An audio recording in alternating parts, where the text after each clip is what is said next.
où que tu sois en Afrique ou en Europe ou en Amérique du Nord, quel que soit l'endroit où cette parole te touche et te trouve, même dans un désert, la parole de Dieu arrive. Parce que Agar a pleuré, Agar pensait qu'elle allait mourir, que son enfant allait mourir dans les déserts, mais à cause de l'alliance d'Abraham, oh, le Seigneur s'est manifesté et il a pourvu en donnant l'oasis d'eau à Agar et à l'enfant.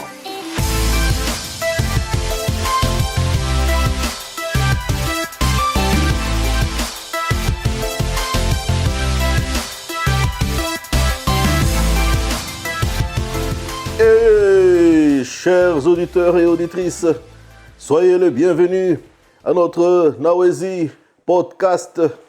Comme à l'accoutumée, je tiens à vous remercier, mes chers amis, de ce que vous êtes nombreux à être réellement bénis et touchés par tous ces messages. Depuis le premier podcast jusqu'à l'avant-dernier qui a été fait le week-end passé, vous êtes nombreux à nous écrire et nous, ça nous va droit au cœur de ce que nous voyons que la parole de Dieu est en train de transformer des vies, de toucher des hommes, de toucher des femmes et de leur faire changer de niveau, passer d'un niveau bas, aller vers un niveau haut, afin que chaque personne puisse rentrer dans sa destinée et opérer à la dimension à laquelle le Seigneur l'a appelé. Nous bénissons l'Éternel, notre Dieu, surtout pour les derniers messages sur le Saint-Esprit, le fruit de l'Esprit, les langues de l'Esprit, le don du Saint-Esprit, l'onction. Ça, c'est des messages puissants. Laissez-moi vous le dire que même dans des écoles bibliques, certaines choses qui sont dites, vous ne pourrez pas les trouver dans des livres. C'est avec l'expérience, la marche en côtoyant des hommes et des femmes de Dieu, nos aînés, en particulier mon mentor, le révérend Fofindelo, où le Seigneur a permis que je puisse réellement apprendre ces choses que je vous enseigne. À votre tour, recevez cela, intégrez cela et commencez aussi à propager à votre tour ces bonnes nouvelles, ces bonnes choses. Lorsque vous recevez quelque chose de bon, vous ne le gardez pas pour vous. Vous le partagez à vos voisins, à vos familles, à vos parents. Vous le partagez à vos amis, aux gens que vous aimez. Alors je vous invite à partager sur YouTube, partager sur Facebook, partagez sur Twitter, partagez sur Instagram, partagez sur Internet, quel que soit le réseau social que vous utilisez, partagez les vidéos, surtout dans la francophonie, parce qu'il faudrait que les mentalités, les choses bougent, en particulier dans la francophonie, que nous puissions rattraper ce retard par rapport au monde anglophone. Mais je crois qu'avec l'Esprit de Dieu et la grâce divine, nous sommes capables d'y arriver. Et j'aimerais aussi remercier ces hommes et ces femmes qui prennent le temps de s'arrêter, d'aller sur notre site www.nawezi.com/DONS. Au bas de la page, ils font leurs dons. Des dons en finance, des dons en argent pour pouvoir soutenir l'œuvre afin que cette parole soit prêchée jusqu'aux extrémités de la terre. Souvenez-vous ce que le Maître a dit, le Seigneur Jésus-Christ lui-même. Il dit, lorsque cette parole sera prêchée jusqu'aux extrémités de la terre, c'est alors que viendra la fin. Donc, tant et aussi longtemps que cette parole n'est pas encore arrivée aux extrémités, donc la fin n'est pas encore proche. Mais nous y arrivons petit à petit. Alors, grâce à votre soutien, grâce à votre participation, grâce à votre aide, grâce à vos finances, vous êtes capable de propager directement ou indirectement cette parole afin qu'elle puisse toucher des nations et transformer réellement des vies. Faites partie de l'équipe des gagnants. Faites partie de l'équipe des grands. Les gagnants sont ceux qui font ce que les perdants ne font pas. Alors faites ce que les perdants ne font pas. Sémez sur la bonne terre et vous moissonnerez au temps fixé. Alors béni soit l'Éternel pour tous ces messages formidables. Aujourd'hui, nous allons encore entrer dans un autre domaine qui est aussi formidable. J'aimerais simplement aujourd'hui encourager et fortifier les hommes et les femmes à travers ce podcast, à travers ce message. Ainsi, le message est intitulé aujourd'hui « Le vrai combat spirituel ». Oui, c'est vrai qu'il y a des dénominations ou des institutions qui ont porté ou qui portent encore cet intitulé, mais là n'est pas le but de mon podcast. Je ne m'engagerai pas sur cette voie. J'orienterai ce message selon que l'Esprit va nous guider, afin que nous puissions saisir la pertinence, l'importance du vrai combat spirituel. Ah, mon ami, je sais que tu seras béni. Ah, mon ami, je sais que tu seras totalement transformé. Ah, mon ami, la parole de Dieu ne peut pas sortir, elle ne peut pas être prêchée sans accomplir la mission pour laquelle elle est sortie. Quand elle sort avec une mission. Elle va rentrer à Dieu en disant, oui, mon général, j'ai accompli la mission. La parole est sortie, elle est comme la pluie. La pluie ne peut pas tomber à terre sans arroser la terre, c'est impossible. Donc il faut que cette parole arrose. Et la bonne terre, c'est ton cœur. Dispose ton cœur, ouvre ton cœur à recevoir réellement cette parole. Alors, à vos marques, prenez vos stylos, prenez vos blocs-notes, prenez vos calepins, prenez vos agendas, prenez vos notebooks, écrivez, et ensemble nous allons cheminer dans la parole de Dieu, verset après verset, afin que l'Esprit de Dieu nous ouvre notre intelligence et que nous puissions ensemble comprendre les merveilles qui sont cachées dans la parole. Alors en introduction, nous allons prendre le livre de Proverbes, Proverbe 23, le verset 7. C'est là la partie A du verset 7 qui m'intéresse, mais je commencerai par lire le verset 6. Ne mange pas le pain de celui dont le regard est malveillant. C'est ce que la Bible dit. Ne mange pas le pain de celui dont le regard est malveillant. Et ne convoite pas ses friandises. Ne convoite pas ce qu'il a. Ne convoite pas ses biens. Ne convoite pas ses possessions. Ne convoite pas les choses qu'il a. Verset 7. Ah, car il est comme les pensées de son âme. Voici la phrase qui m'intéresse. Car il est comme les pensées de son âme. Mange et bois, te dira-t-il, mais son cœur n'est point avec toi.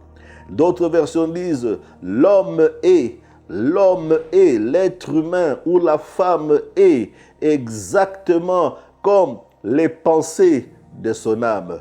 Tel tu penses, tel tu agis. Donc, ton attitude, ton comportement ou le comportement, tes interactions sur le plan familial, sur le plan social, même sur le plan spirituel, sur le plan matériel, sont directement liés ou ont une corrélation avec ta façon de penser. Donc, lorsque l'on voit tes agissements, lorsqu'on voit ton comportement, on peut automatiquement déceler, lorsqu'on est un homme d'esprit ou une femme d'esprit, comprendre la pensée derrière l'agissement. Donc, dans tout comportement, dans tout agissement des êtres humains, il y a toujours une pensée qui guide. Il y a toujours une force qui guide. Il y a toujours quelque chose à l'arrière qui motive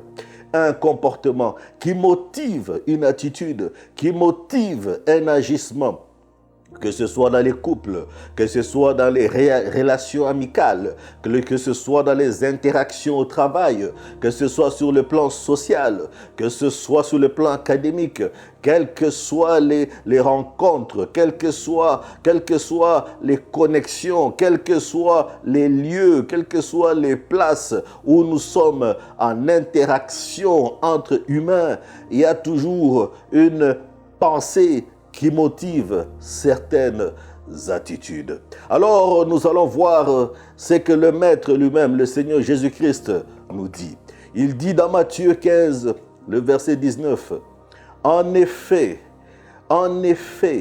c'est du cœur que viennent les mauvaises pensées. » Ah, vous voyez, je vous ai dit, l'homme est selon ses pensées. Ce que l'homme est, ce sont ses pensées. Alors le Maître nous dit dans Matthieu 15, verset 19, « En effet, c'est du cœur que viennent les mauvaises pensées. » Donc les mauvaises pensées ne viennent pas de l'extérieur, mais les mauvaises pensées viennent de l'intérieur. Les meurtres, les adultères, l'immoralité sexuelle, les vols, les faux témoignages, les calomnies, les critiques, les mensonges, les aberrations, tout ce que vous pouvez connaître, que vous pensez être mal, ces choses viennent du cœur. C'est ce que le Maître dit. Ces choses-là viennent du cœur de l'homme. C'est dans les mauvaises pensées viennent du cœur. Alors, Marc 7, le verset 21 à 23, nous dit aussi la même chose. En effet, c'est de l'intérieur. Voilà, Marc il précise. Il dit, c'est de l'intérieur, pas de l'extérieur, mais c'est de l'intérieur.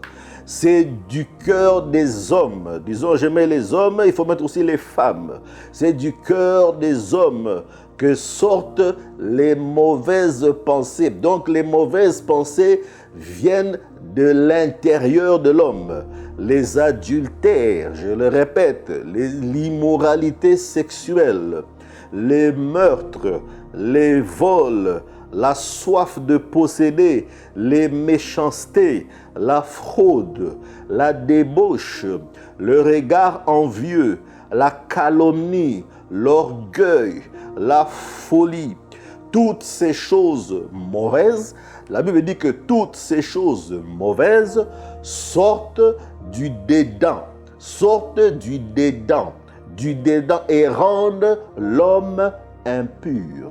Donc ce sont ces choses qui viennent de l'intérieur. Ce sont ces pensées. Vous voyez, ce sont des pensées qui viennent de l'intérieur de l'homme qui conditionnent les actions.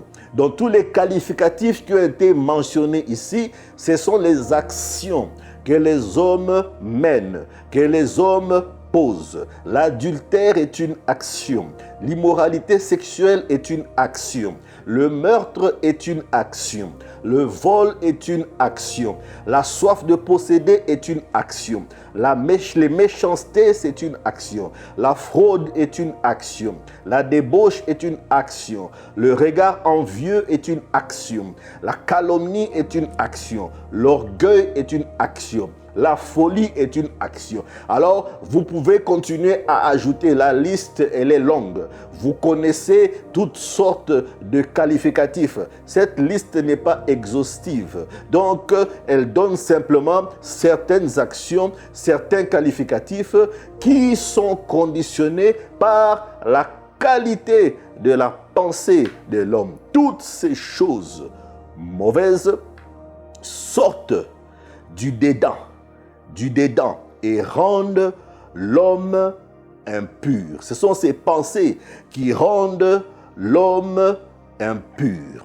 Alors nous allons voir l'apôtre Paul dans Ephésiens 6, 12. L'apôtre Paul qui fait une grande différence. En effet, ce n'est pas contre l'homme que nous avons à lutter. Dans notre version, il dit, nous ne luttons pas contre la chair et le sang. Souvenez-vous, ici on parle du vrai combat spirituel. Nous ne luttons pas contre l'homme ou contre la femme. D'autres versions disent, ce n'est pas contre les êtres humains. Nous ne nous battons pas. Tu ne te bats pas contre tes parents. Tu ne te bats pas contre ton oncle, contre ta tante. Tu ne te bats pas contre ton patron au travail. Tu ne te bats pas contre tes amis. Tu ne te bats pas contre ton entourage, pas contre les humains. Nous ne nous battons pas contre les humains. Ce n'est pas contre l'homme que nous avons à lutter. Mais, voici maintenant le mais vient ici annuler le fait que ce n'est pas avec les humains que nous combattons. Mais il y a autre chose qui conditionne les pensées.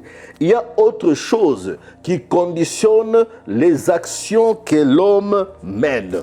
Il y a autre chose. C'est là même le but du mais. L'apôtre Paul dit, les puissances, contre les puissances, contre les autorités, contre les souverains de ce monde de ténèbres.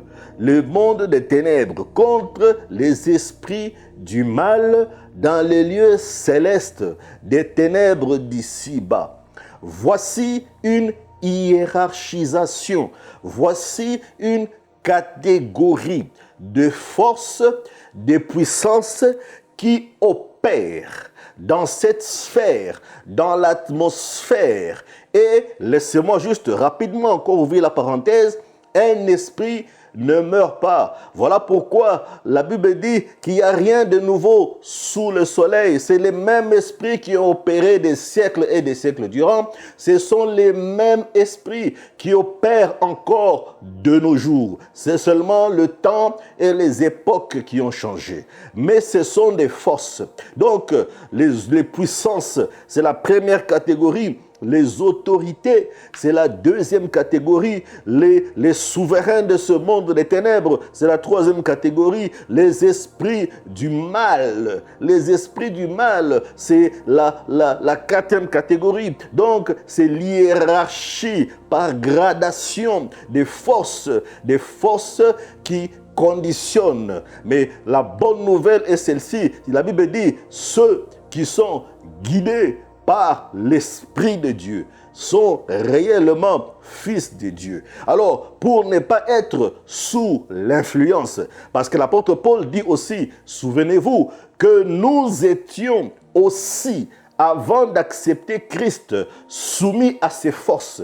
Mais gloire soit rendue à Dieu par la nouvelle naissance.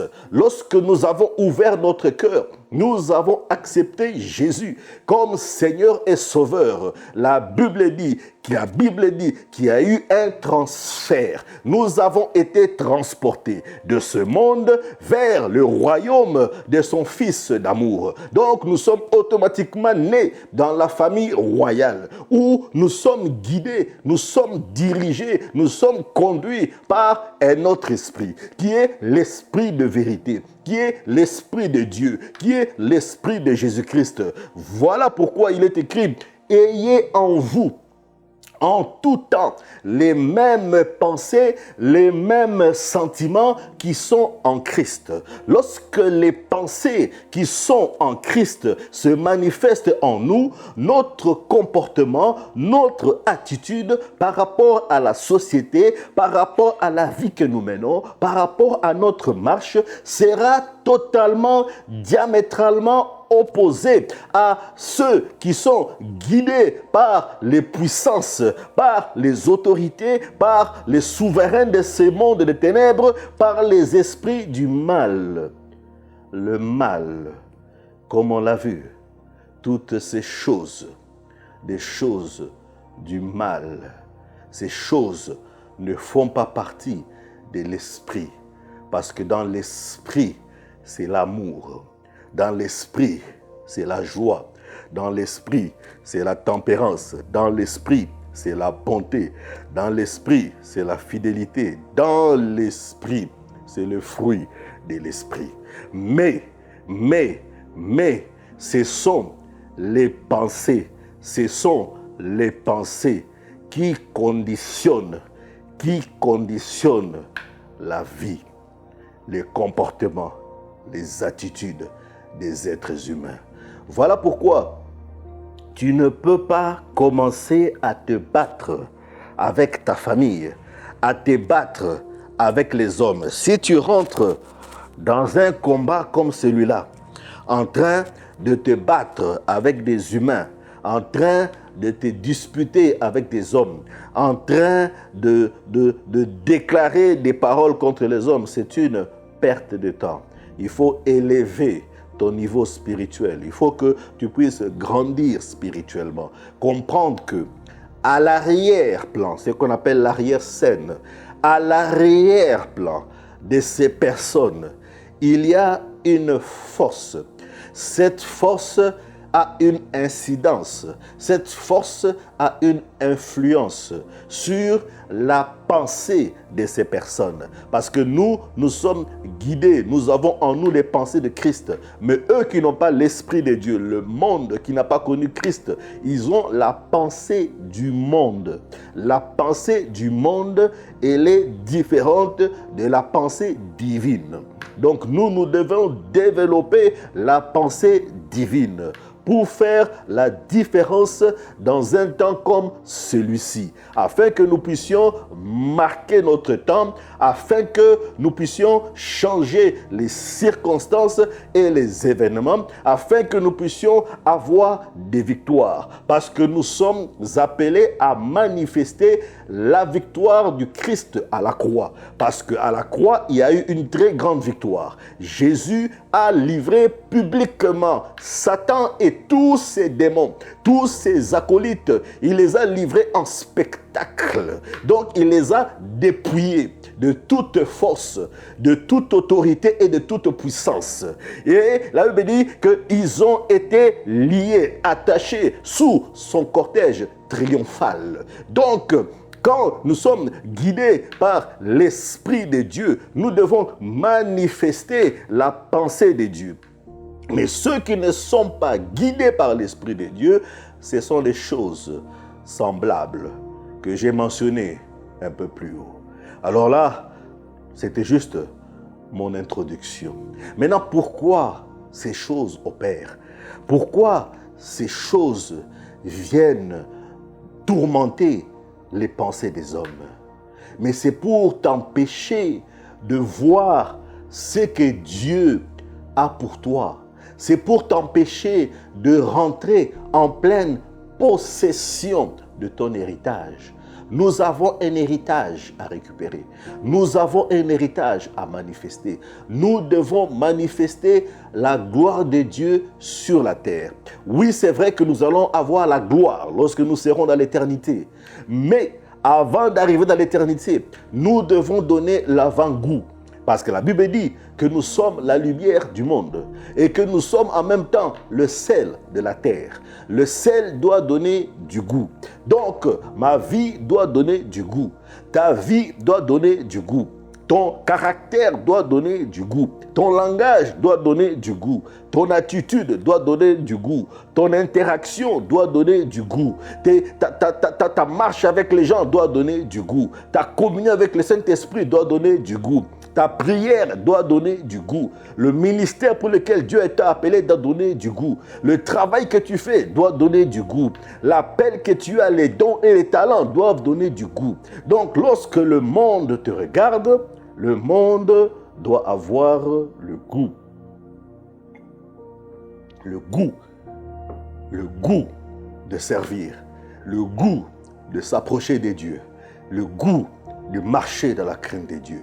Le goût d'être appelé enfant de Dieu. Le goût d'être dans le camp de Dieu. Le goût de quitter le camp de l'ennemi et de rentrer dans le camp de Dieu.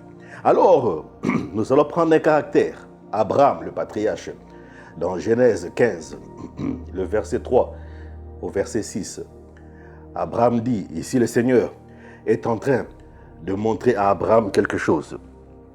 Il dit, il y a quelque chose que tu dois voir, Abraham. Il y a quelque chose parce que tu dois atteindre cet objectif. Alors, ne permets pas que les pensées du monde viennent t'empêcher de pouvoir atteindre cet objectif. Ne le permets pas. Alors, Genèse 15, 3 à 6 dit, Abraham dit, tu ne m'as pas donné de descendants. Vous voyez, l'amertume commençait à rentrer dans le cœur d'Abraham. Tu ne m'as pas donné de descendance. Et c'est un serviteur de ma famille qui sera mon héritier. Donc il voyait son serviteur. Il n'avait pas d'enfant. Il s'est dit, mais c'est ce Ismaélite, c'est lui qui sera, c'est lui qui deviendra l'héritier de tous mes biens, parce que moi-même, je n'ai pas de descendants. Alors l'Éternel lui adressa la parole. Ce n'est pas lui qui sera ton héritier. Donc le Seigneur voulait changer sa façon de penser. Donc Abraham, ses pensées allaient risquer d'affecter sa foi. Mais là, l'Éternel était obligé de changer sa façon de penser. C'est tel que tu penses, tel que tu es. Donc tes agissements sont déterminés par ta pensée. Lui, dans sa pensée, puisqu'il devenait vieux, puisque sa femme devenait âgée, donc il s'est dit, réellement, je vais quitter ce monde, je ne laisserai pas un héritier. Alors ça commençait à l'inquiéter, ça commençait à lui faire des soucis. Alors tu ne m'as pas donné de descendance, et c'est un serviteur de ma famille qui sera mon héritier. Alors l'Éternel lui adressa la parole, ce n'est pas lui qui sera ton héritier, mais bien celui qui naîtra de toi. Donc le Seigneur vient automatiquement changer la mauvaise pensée et le remplacer par la pensée divine. Il lui dit, ce n'est pas lui, tu auras un héritier. Je viens moi-même, le Créateur du ciel et de la terre, te confirmer que quel que soit ton âge, tu auras un héritier. Après l'avoir conduit dehors, maintenant le Seigneur l'amène dehors. Il dit, regarde. Donc j'ai dit, c'est que tu ne peux pas voir, tu ne peux pas le recevoir. C'est que tu vois, tu peux le recevoir. C'est que tu vois, tu peux le manifester. Alors Dieu, le Seigneur, l'amène dehors afin qu'il puisse voir, qu'il ait une compréhension spirituelle, que sa pensée soit réellement connectée à la pensée divine, à la pensée de Dieu. Alors il dit, regarde vers le ciel et compte les étoiles. Et si tu peux les compter, il lui affirma, telle sera ta descendance. Donc regarde dans le ciel. Commence maintenant à compter. Commence maintenant à compter étoile après étoile. Si tu es capable de compter toutes ces étoiles, ainsi je te l'affirme, ta descendance sera aussi nombreuse que ces étoiles que tu vois. Maintenant que tes yeux ont vu, alors tu peux croire que réellement, moi Dieu, j'ai fait la promesse, je te donnerai une descendance. Abraham eut confiance en l'Éternel qui lui compta comme justice. À cause de ce que Abraham a vu, automatiquement, sa pensée a changé. Il a quitté de la pensée de l'amertume, de la pensée de la tristesse, à la pensée de Dieu. Alors je prie pendant que toi qui m'écoutes, je ne sais pas où sont tes pensées. Est-ce que tes pensées c'est dans les soucis de la vie? Est-ce que tes pensées c'est dans les problèmes que tu vis? Enlève tes yeux des problèmes et tes regards constamment fixés sur le Christ. La solution à tout ce dont tu as besoin se trouve en Christ. Ce message est pour te faire changer ce qu'on appelle les paradigmes. Les paradigmes, ce sont les façons de penser, ce sont les façons de faire, les façons d'agir, les façons de se comporter. Il faut que nous puissions nous connecter en tant qu'enfants de Dieu à la pensée du Christ, à nous attacher à Christ, à nous attacher à sa parole, à attacher sa parole à notre cou, à garder la parole dans notre cœur, afin que cette parole puisse guider nos agissements, guider nos comportements, guider notre marche, guider nos attitudes. Quel que soit ce que tu vis, quel que soit ce que tu vois. Tu ne déclares jamais ce que tu vis. Tu déclares ce que la Bible dit. Tu ne déclares pas ce que tu vois. Tu déclares ce qui est écrit. Tu ne déclares pas. Tu déclares simplement ce que la parole de Dieu dit. Là, ça veut dire que tu es en train de t'aligner automatiquement avec Dieu. Parce que la Bible dit, il n'y a que Dieu qui dit vrai. Le monde entier soit reconnu pour le mensonge, mais Dieu seul pour la vérité. Donc, quand les circonstances de ta vie semblent être contraires à ce que Dieu dit, toi, reste simplement attaché à ce que Dieu dit. Voilà pourquoi, lorsque Jairus est allé rencontrer le Maître Jésus pour lui dire « Viens prier pour ma fille qui est mourante », le Maître, il lui a dit « Viens, impose ta main sur ma fille et elle sera totalement restaurée et guérie ». Le Maître a dit « Allons-y ». Et sur la route, les gens qui sont venus de la maison l'ont rencontré et dit « Mais pourquoi tu vas déranger le Maître pendant que ta fille est déjà morte ?» Mais Jésus lui dit « N'écoute pas ce qu'ils disent. Reste sur ta première position. Tu es venu me voir et tu as cru que si j'ai imposé la main à ta fille sera guérie. Reste sur cette parole. » La Bible dit, quand Jésus est arrivé dans sa maison, il a chassé tous ceux qui étaient incrédules, tous ceux qui avaient une pensée contraire. Il a gardé seulement les parents et ses disciples. Il est rentré dans la chambre. Il a dit, jeune fille, lève-toi. Ah, je ne sais pas à qui je m'adresse aujourd'hui. Ce message est certainement pour toi. Reste fixé sur les Écritures. Garde tes yeux sur la parole. Laisse ton intelligence et devenir totalement renouvelée par rapport à l'Écriture. Ne regarde pas aux choses pourries. Le Seigneur, il est le spécialiste. L'Éternel est le spécialiste de prendre les choses chaotiques, de prendre les choses pourries et de les rendre des bijoux précieux. Il n'y a que Dieu qui peut faire des choses pareilles. Il n'y a que Dieu qui peut faire de tels miracles. Il n'y a que Dieu qui peut faire de tels prodiges. Il n'y a que la parole de Dieu. La Bible dit, dans la détresse, une seule chose que Dieu fait, il envoie sa parole. C'est sa parole qui vient à notre secours. C'est la parole qui va te sortir. Cette parole que je te prêche aujourd'hui, cette parole que tu reçois aujourd'hui, oui, c'est celle-là qui va te faire sortir de la torpeur, de la noirceur, des ténèbres, de toutes sortes de pressions. Ah, j'aime le psaume 23 lorsqu'il dit, même quand je traverse la vallée de l'ombre de la mort, je ne crains aucun mal. Oh, je ne sais pas si vous comprenez bien ce verset. Quand je traverse, ça veut dire je ne m'arrête pas, je ne fais que passer. Je traverse la vallée, mais dans cette vallée, il y a une ombre. C'est que la mort, elle est là, mais c'est son ombre. La mort, elle est là, mais c'est son ombre. Maintenant, regardez ceci. Pour que l'ombre se reflète, il faut qu'il y ait une lumière. Donc, derrière, il y a une lumière.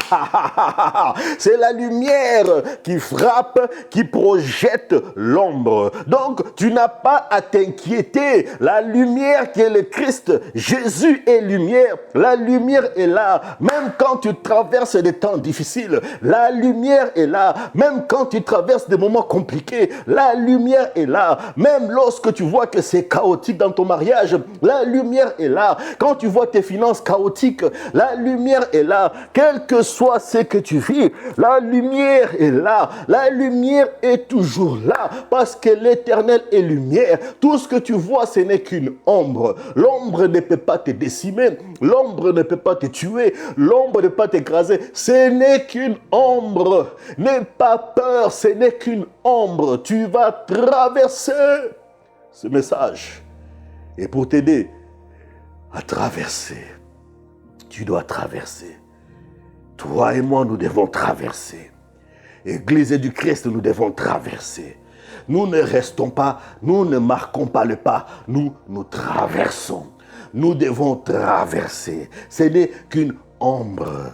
Pour que l'ombre se manifeste, il faut qu'il y ait une lumière. C'est la lumière qui est projetée et qui manifeste cette ombre. Donc, sache-le, quelle que soit la noirceur de ta vie, sache-le qu'il y a toujours la lumière, elle est là. La lumière, elle est là. Il a dit, je ne t'abandonnerai pas. Il a dit, je ne te délaisserai pas. Il a dit, je serai avec toi chaque jour jusqu'à la fin des temps. Le Seigneur a fait cette promesse.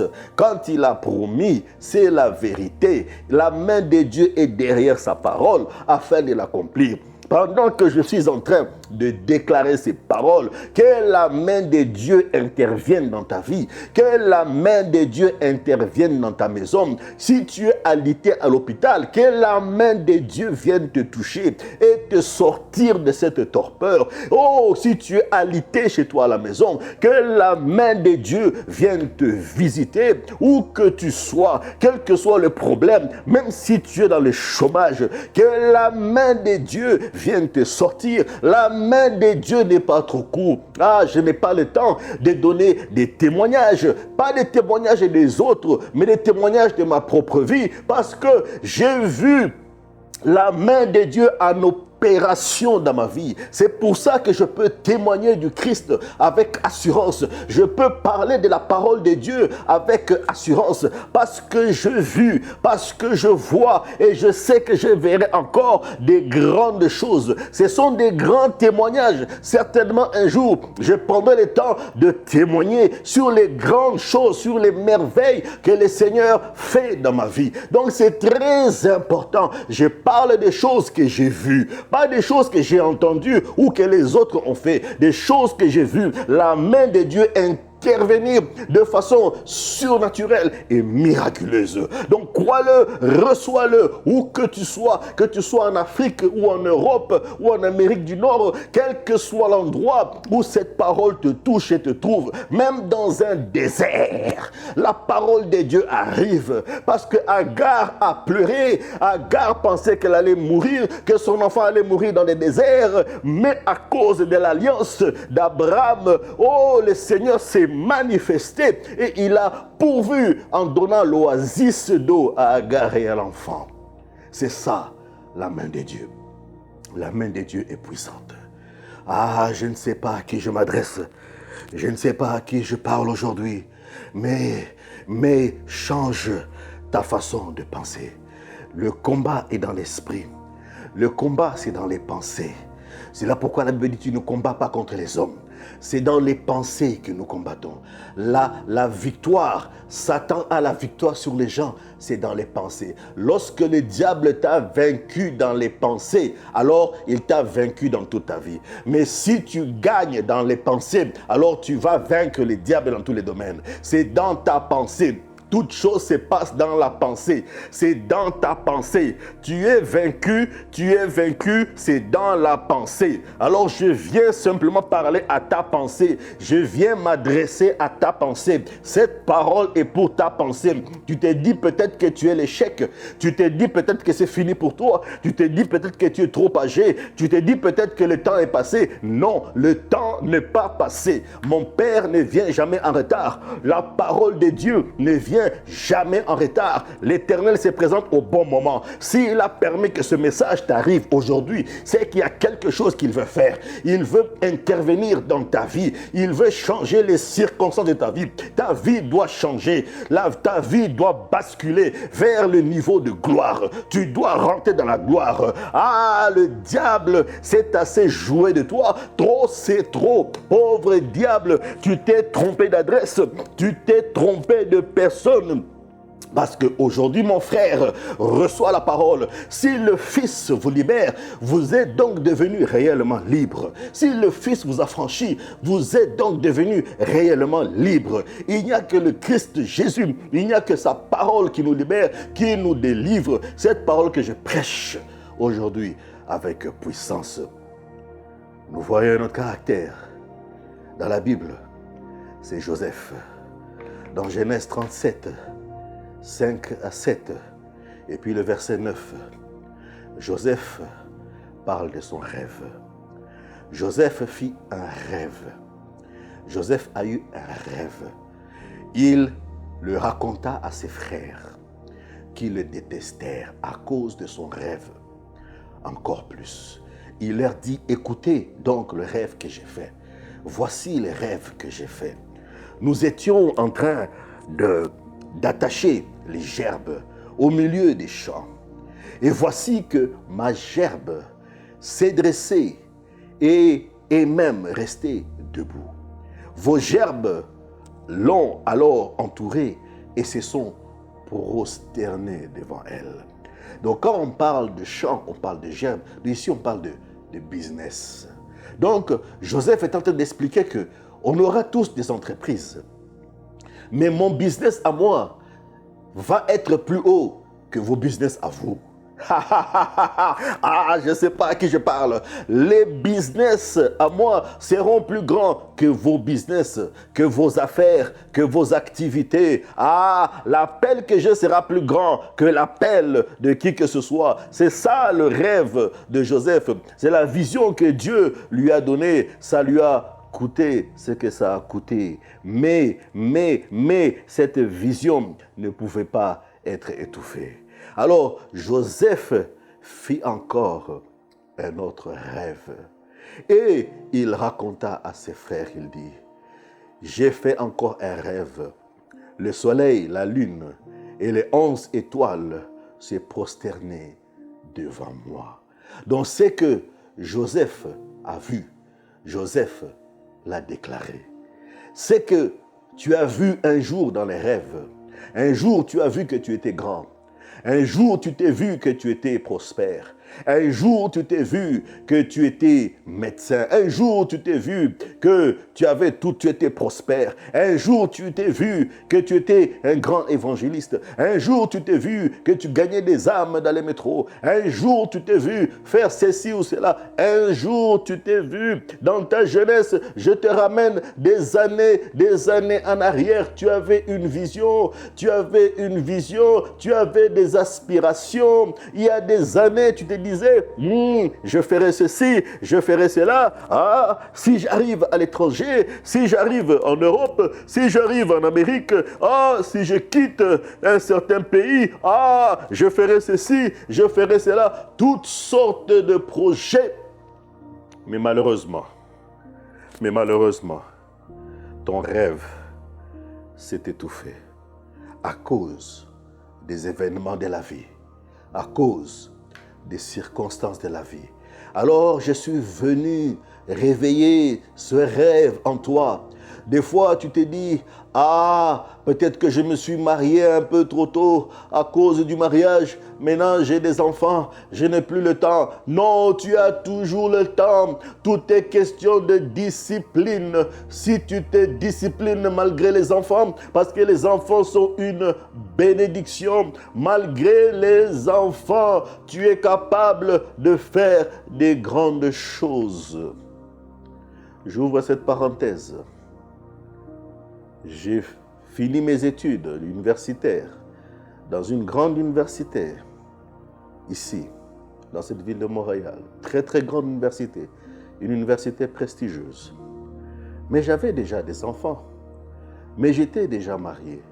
Mais je m'étais dit simplement à moi-même que quand j'étais jeune, j'avais cette vision que je devais coûte que coûte terminer mes études dans un domaine X.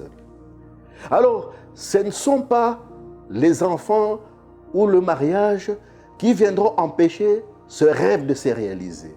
Ce rêve devait coûte que coûte s'accomplir. Et je l'ai accompli. Pas par ma propre capacité, mais par la grâce de Dieu. Alors moi, je te dis que la vision que tu as, tu es capable. Tu es capable. Il y a encore des choses merveilleuses que je dois encore accomplir. Pendant que j'étais jeune, il y a des choses qui trottinaient dans mon esprit que je dois encore réaliser. Je sais que le Seigneur nous donne la force pour y arriver. Alors, je viens réveiller ton rêve. Ne laisse pas ce rêve mourir. Non! Telles sont les pensées de l'homme. Telles sont ses attitudes. Tel est son comportement. Telle est sa vie. si tu as la pensée des gagnants, si tu as la pensée des vainqueurs, si tu as la pensée des combattants, si tu as la pensée des victorieux, si tu as la pensée des grands, si tu as la pensée de Dieu, si tu as la pensée de Christ, alors les grandes choses doivent se manifester. Même à 70 ans, même à 80 ans, même à 90 ans. Si Sarah a pu enfanter à 99 ans, donc même à 100 ans, tout est possible à celui qui croit. La Bible dit, y a-t-il quelque chose qui soit difficile à Dieu? Hey! Y a-t-il quelque chose qui soit difficile à Dieu? Il n'y a rien qui soit difficile à Dieu. Rien n'est difficile à Dieu. Mais simplement, qu'est-ce que tu penses? Comment tu penses? Comment tu te vois? Qu'est-ce que tu dis de ce que tu es? Parce que ce que tu diras de ce que tu es va déterminer ce que tu vas devenir. Alors, ce que tu diras de ce que tu es va déterminer ce que tu vas devenir. Si tu dis que tu es un échec, eh bien tu seras un échec. Mais si tu dis que tu es une réussite, eh bien tu seras une réussite. Il n'y a rien qui peut te bloquer. Aucun humain n'est capable. Aucun sorcier n'est capable. Aucun magicien n'est capable. Aucun fétichiste n'est capable. Parce que regardez, dans la maison de Potiphéra, Potiphéra, c'était un magicien, était un occultiste. C'est quelqu'un qui était dans des pratiques mystiques. Mais est-ce qu'il a empêché la vision de Joseph de se réaliser? À tel point que Joseph est devenu premier ministre en Égypte, un prisonnier. Alors, y a-t-il quelque chose qui soit difficile à Dieu? Répondre à cette question, c'est solutionner ton problème. Je suis venu aujourd'hui solutionner ton problème avec la parole de Dieu. Lève-toi, madame. Lève-toi, monsieur. Lève-toi, jeune homme. Lève-toi, jeune fille. Lève-toi, tu es capable, quel que soit l'endroit. Même toi en RDC, tu me suis. Même toi à Kinshasa, même toi à Lubumbashi, même toi à Kisangani, même toi à Goma, même toi à Mbujimayi, même toi où que ce soit, quelle que soit la ville, à Kolwezi, quel que soit l'endroit, même toi à Tombouctou, quel que soit l'endroit, si tu as une vision claire de ce que tu es, cela va déterminer ce que tu vas devenir. C'est très important. L'invisible est plus réel que le visible. L'invisible est plus réel que le visible. Parce que la Bible dit dans Corinthiens 4, 18, et nous ne portons pas notre attention sur les choses visibles. Pas ce que nous voyons. Mon attention n'est pas sur ce que je vis. Mon attention n'est pas sur ma condition actuelle. Mon attention n'est pas sur mon apparence physique. Mon attention n'est pas sur ce que j'ai dans mon compte bancaire. Mon attention n'est pas ce que j'ai dans mon porte-monnaie. Mon attention n'est pas ce que je vois ou ce que je vis, ou le quartier où j'habite, ou la voiture que je conduis, ou les choses que je n'ai pas. Mon attention n'est pas sur les choses que je n'ai pas. Mon attention n'est pas sur les choses visibles, mais sur les réalités qui sont encore invisible. La vision, elle est invisible. La pensée, elle est invisible. Là sont mes yeux sur les réalités qui sont invisibles. Car les réalités visibles ne durent qu'un temps. Mais les réalités invisibles demeurent éternellement. Voilà pourquoi quelqu'un dira que l'endroit le plus riche au monde, l'endroit le plus grand au monde, c'est dans un cimetière. Parce que dans les cimetières, il y a des gens qui dorment avec des rêves, avec des visions, avec des projets, avec des entreprises, avec des talents, avec des dons, avec toutes sortes de choses que le Seigneur leur a données, mais qui n'ont pas pu manifester dans ce temps. Alors le temps que Dieu t'a donné sur la terre, parce que le temps sur la terre est court, alors que ta pensée, que ta vision se relève. Concentre-toi sur ce qui est invisible, parce que ce qui est invisible est plus grand, il est plus réel. L'homme et telles sont ses pensées. Quelles sont tes pensées? Tel est l'homme. Alors si tu vois grand, eh bien tu seras grand. Si tu te vois chef de l'État, ben, tu seras chef de l'État. Si tu te vois ministre, ben, tu seras ministre. Si tu te vois médecin, ben, tu seras médecin. Comment tu te vois? Si tu te vois petit, ben, tu seras petit.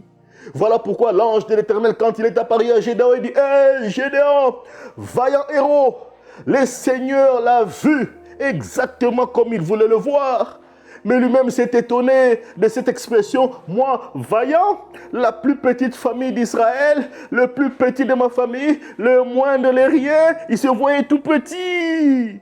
Mais ce n'est pas ça que Dieu t'appelle. Vois-toi grand. Hébreux 11:3 nous dit, par la foi, nous comprenons que l'univers a été harmonieusement organisé par la parole. Donc, toutes les choses de la vie ont été harmonieusement organisées par la parole de Dieu. Et qu'ainsi, le monde visible tire son origine de l'invisible. Donc, tu es capable de créer ton propre Éden. Tu es capable de créer ton propre environnement. Tu es capable, Dieu a déjà tout fait, il a tout fait en Christ.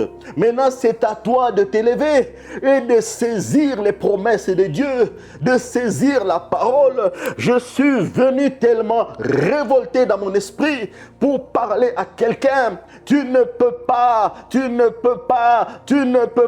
terminer ta vie comme monsieur, madame, tout le monde. Voilà pourquoi Jésus a dit, mais vous êtes des dieux, mais vous êtes en train de mourir comme le commun de mortels. Quand tu es né de Dieu, tu es Dieu sur la création. Donc tu dois opérer à la dimension de Dieu. Tu dois opérer à la grandeur de Dieu. Tu dois voir les choses à la grandeur de Dieu.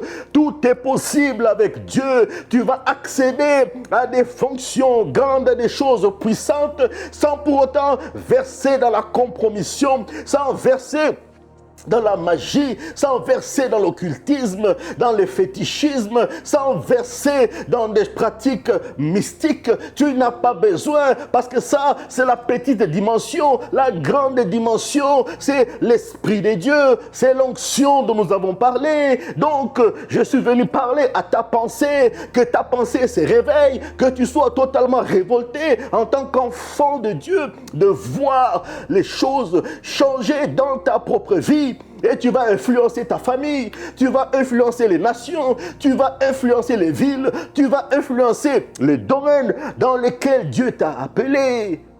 Le monde visible tire son origine dans l'invisible.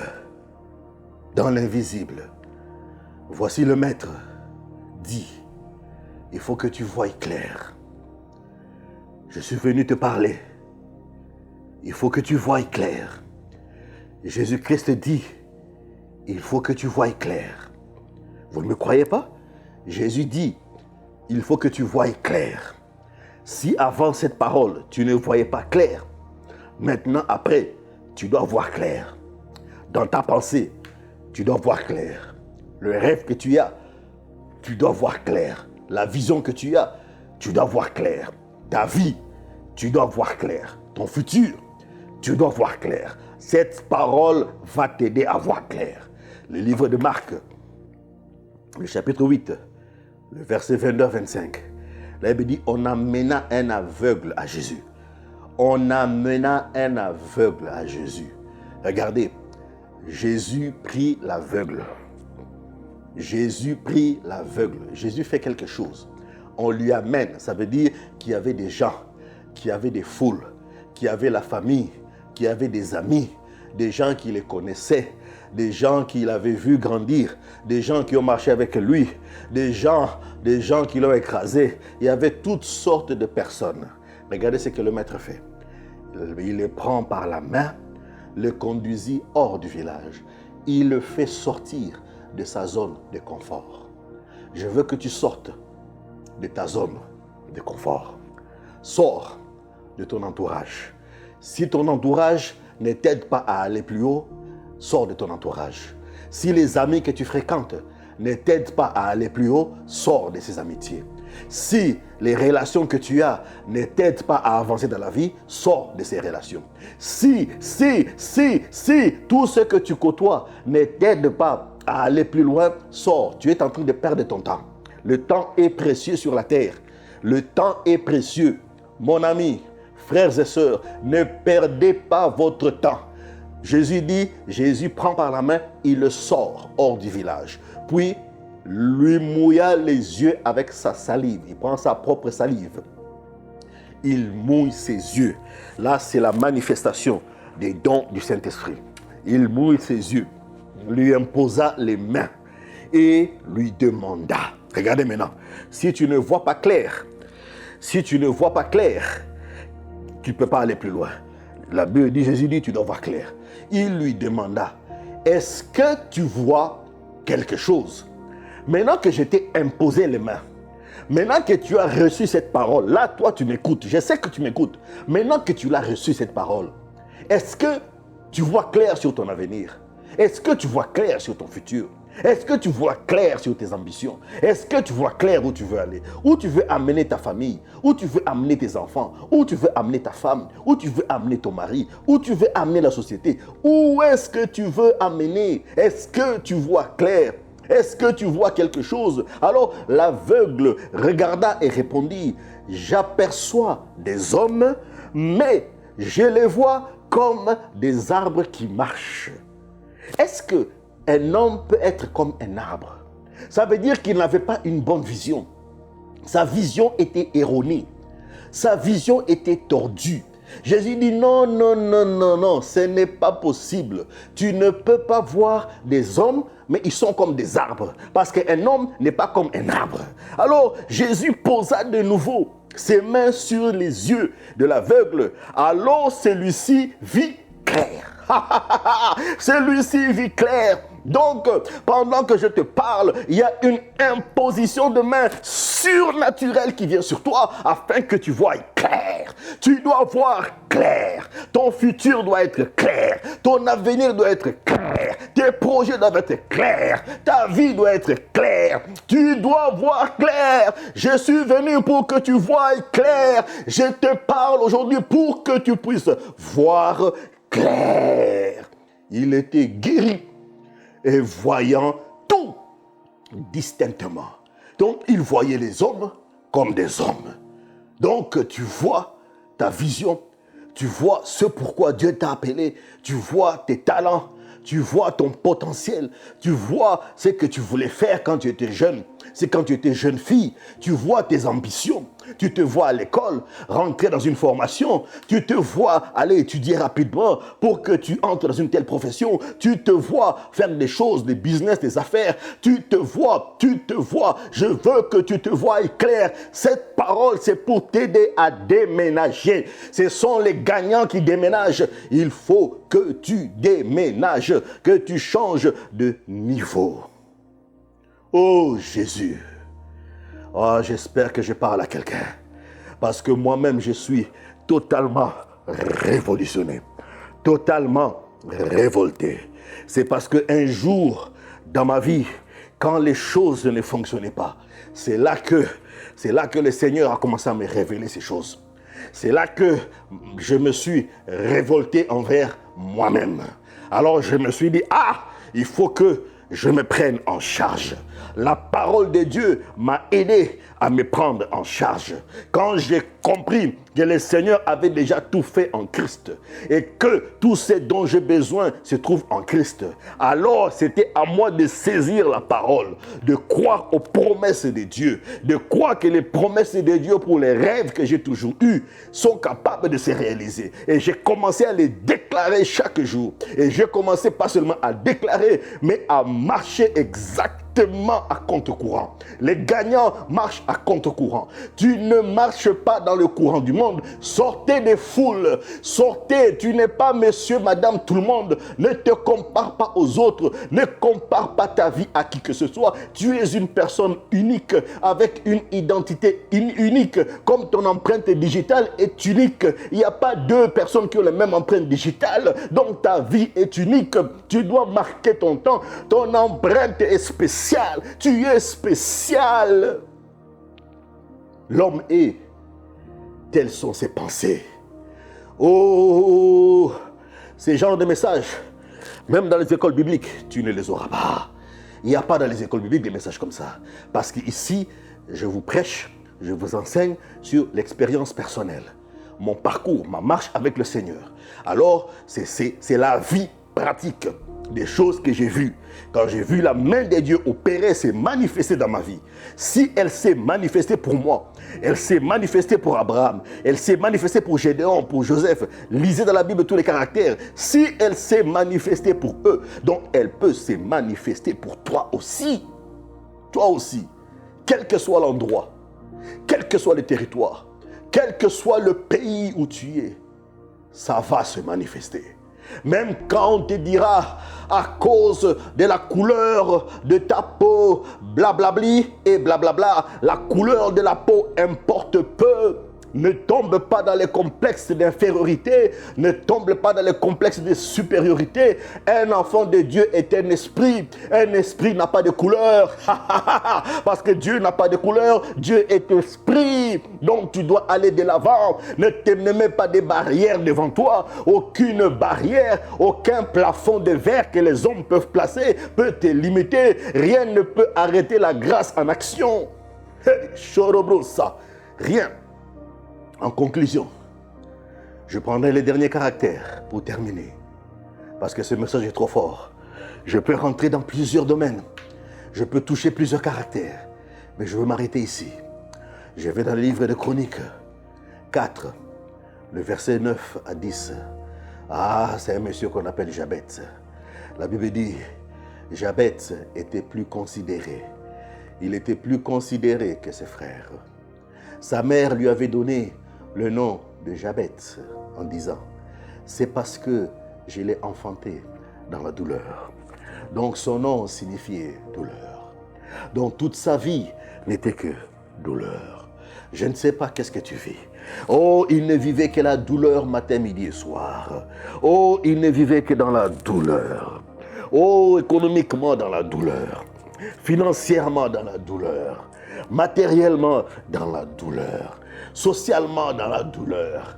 Oh, familialement dans la douleur. Il n'y avait que douleur dans sa vie. Tout ce qu'il entreprenait dans la douleur, c'était toujours la souffrance. C'était toujours la souffrance. C'était la galère. Laisse-moi te dire, je lève ma main droite, en tant que serviteur de Dieu. Je sais le Dieu devant qui je me tiens.